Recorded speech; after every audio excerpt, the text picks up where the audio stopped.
Behind the towering walls of the Sistine Chapel, a centuries-old tradition unfolds, a secretive gathering, a world in waiting. The papal conclave, the process through which the leader of over 1 billion souls is chosen, cloaked in ritual, in mystery, and in power. Locked away from the world, the cardinals cast their votes in silence. Who will emerge as the next pope? What ancient forces and modern influences shape their decision? How has this hidden election changed the fate of nations, empires, and faith itself?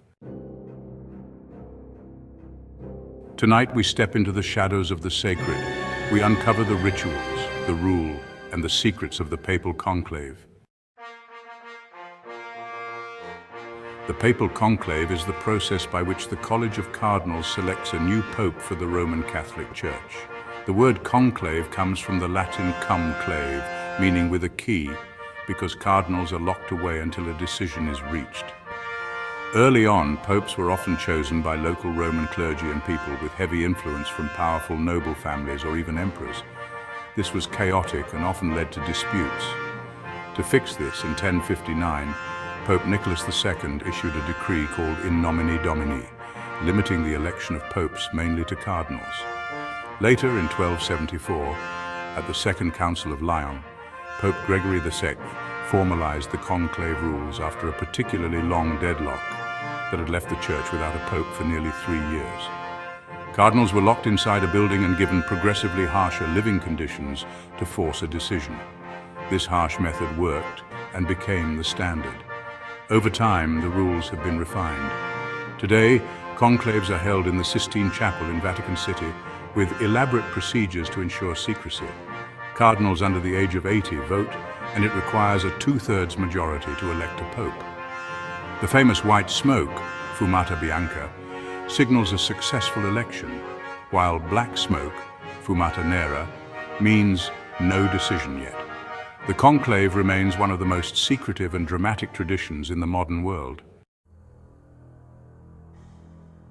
After Pope Gregory II died, Rome was in chaos. 12 cardinals were trapped inside a sweltering palace, not the Sistine Chapel yet, literally walled in by angry Roman nobility who demanded a pope. Conditions became horrific. Plague broke out, several cardinals died, and one was allegedly murdered. The surviving cardinals were finally forced to elect a pope just to survive.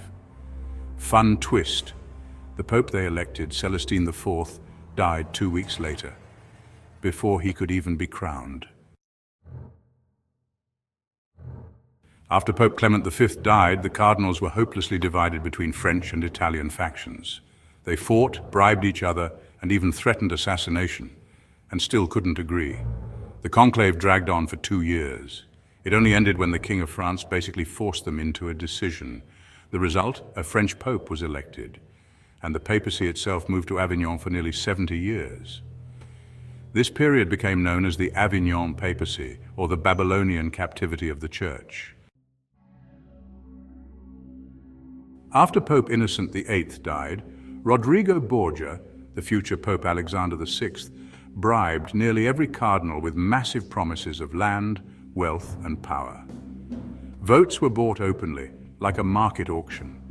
He won and became one of the most corrupt, violent, and scandalous popes in history. His reign would be soaked in poison, orgies, and political murders.